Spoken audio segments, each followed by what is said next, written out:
평안하시죠? 요한계시록 마지막 부분 한번 살펴보도록 하겠습니다. 하나님이 이 세상을 창조하셨기 때문에 이 창조주에게는 어떤 권한이 있습니다. 이 세상에 대한 하나님의 권한을 갖고 계신데 그것은 미래에도 동일합니다. 그래서 하나님께서 처음 창조하신 이 세상에 대한 새하늘과 새 땅을 다시 재창조하실 권한과 능력을 오직 하나님만 갖고 계십니다. 우리가 새하늘과 새 땅을 생각할 때는 반드시 연속성과 불연속성을 생각해야 됩니다. 우리는 지금 살아가고 있는 이 새 땅이 완전히 다 없어져 버리고 완전히 새로운 걸로 대체될 것이냐, 아니면 현재 있는 이 세상을 새롭게 할 것인가, 어떤 그런 것에 대한 논쟁이 굉장히 많습니다. 하지만 그런 접근보다는 새하늘과 새 땅을 또 우리가 생각할 때 연속성과 불연속성이 있다.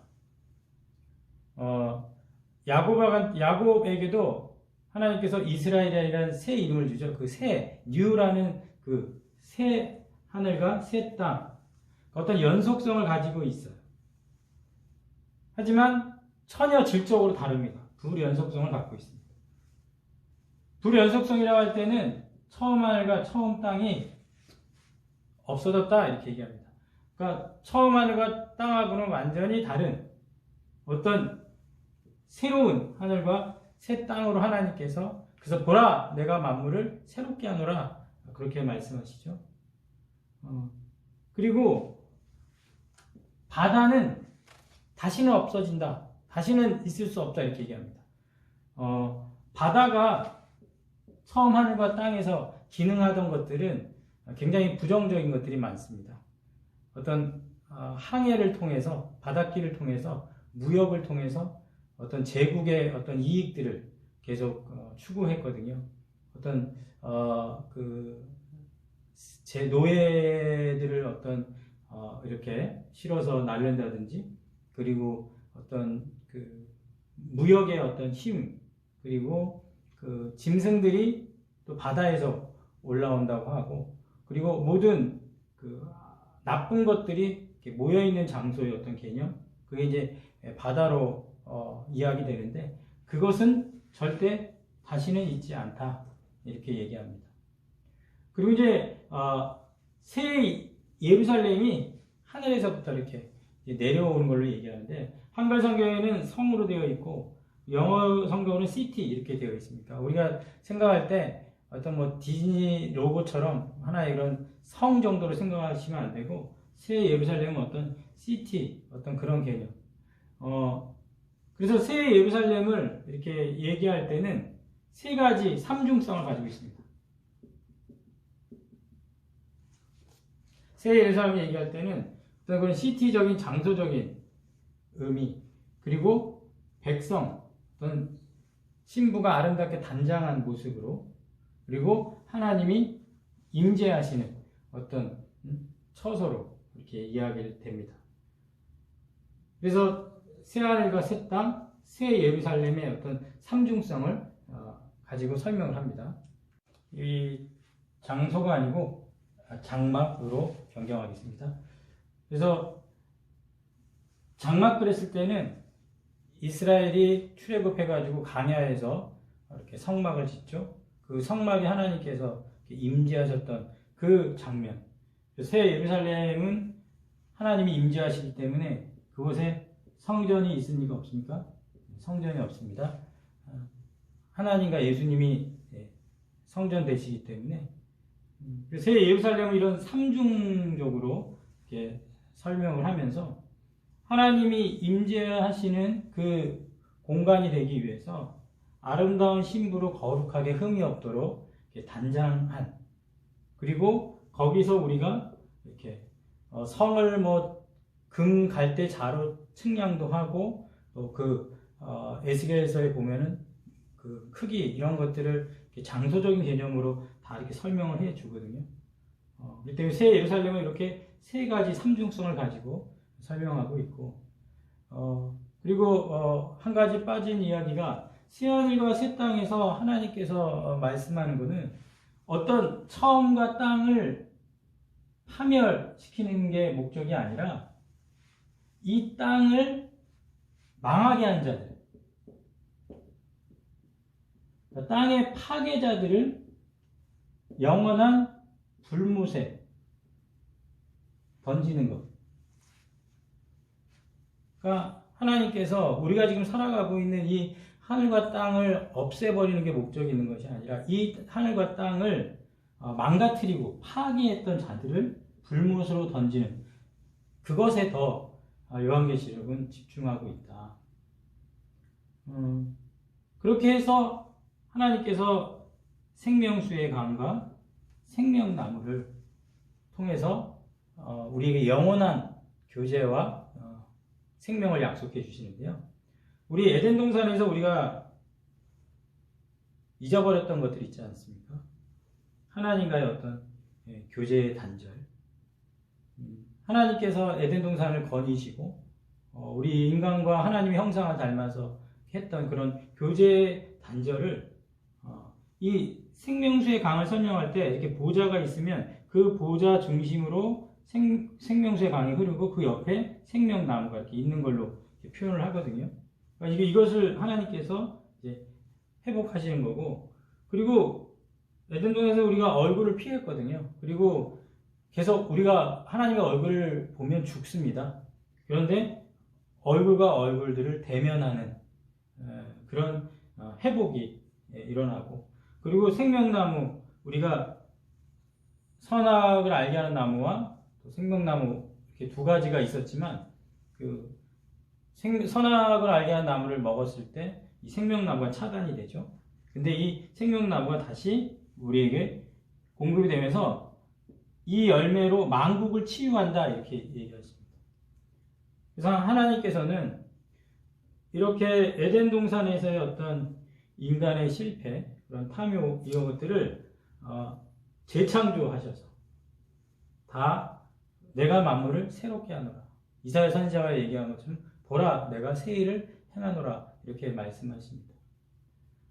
우리가 이제 이 세상을 살아가면서 이 새하늘과 새 땅, 새 예루살렘, 생명수의 강과 생명나무를 바라보고 소망하면서 우리가 이 땅을 살아가야 될 줄로 믿습니다.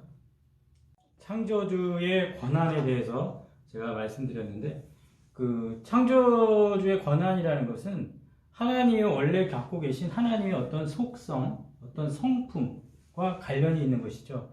하나님께서 자기 스스로 계신 분으로서 하나님께서 창조하신 그 창조주의 권한이라는 것은 그분의 속성과 그분의 성품과 연결이 되어 있기 때문에 우리가 굉장히 중요한 게 하나님이 어떤 분이신가 그것을 아는 게 굉장히 중요합니다. 하나님은 알파와 오메가가 되신다. 처음과 나중이다. 이렇게 말씀하시죠. 그래서 요한계시록 21장 6절에 보면 또 내게 말씀하시되 이루었도다. 그러니까 이룰 수 있는 분이 어떤 분이냐? 나는 알파와 오메가다. 그러니까 처음 창조하시는 그 알파와 오메가, 처음과 마지막이라. 처음과 마지막, 나중 되시는 그 하나님의 그 성품이 뭐 하시는 거죠? 이루었도다. 게고넨 헬라어로 이루었도다. 이런 하나님의 속성과 성품이 이루어내실 수 있다는 것이니까 우리가 믿는 하나님이 어떤 속성과 성품을 갖고 계신가에 대한 하나님이 어떤 분인가를 알고 믿을 때 이 계시록을 하나님께서 우리에게 주신 이유를 알게 되는 것입니다. 그렇기 때문에 우리는 마지막 때에 그랬을 때 어떤 사건, 어떤 이벤트가 있을 것인가에 대한 너무 관심을 갖습니다. 그래서 논쟁이라는 게 다 이 어떤 사건이 있을 거냐? 오로지 마지막 때에 일어날 사건에 집중해가지고 잃어버린 게 뭐죠? 하나님의 인격, 펄슨. 하나님의 인격이 알파와 오메가 처음과 마지막 되시기 때문에 이 세상을 처음 창조하신 분이 마지막으로 끝내시는 권한을 갖고 계신 그 하나님의 그 인격을 우리가 믿는 것입니다. 하나님의 인격, 그 인격이 우리에게 어떤 인격으로 우리에게 다가오느냐? 목마른 자에게 21장 6절에 계속해서 보면 내가 생명주 샘물을 목마른 자에게 값없이 주겠다. 하나님의 인격을 아시겠죠. 그래서 사도 바울이 에베소 교회 장로들과 떠날 때 예수님이 이런 말씀하셨다. 주는 것이 받는 것보다 복되다. 값없이 주시는 것을 기뻐하시는 목마른 자에게 우리가 이 세상 살면서 목마르셔야 됩니다. 이 땅이 살기가 너무 좋고 너무 평화로 배부르고 그렇지 않습니다. 예수 믿는 사람들은 이 땅에 살면서 목말라야 되죠. 그래서 값없이 생명수 샘물을 줄 수 있는 그 인격적인 하나님을 소망하고 믿고 바라보고 살아가는 것이죠. 그리고 이기는 자에게는 7절, 21장 7절에 이기는 자는 이것들을 상속으로 받으리라. 상속해 주신다. 근데 요한계시록은 일관되게 이긴다 그랬을 때 어린 양이라는 그 어린 양을 따른다라는, 그럼 그 어린 양은 어디서 죽은? 십자가에서 죽은. 그러면 십자가에 죽을 때 예수님만 죽은? 아니라 그리스도와 함께 우리도 십자가에 못 박혔나니 우리도 같이 죽은. 그러므로 이기는 자라는 것은 이 땅에서 뭐한 자들? 희생한 자들.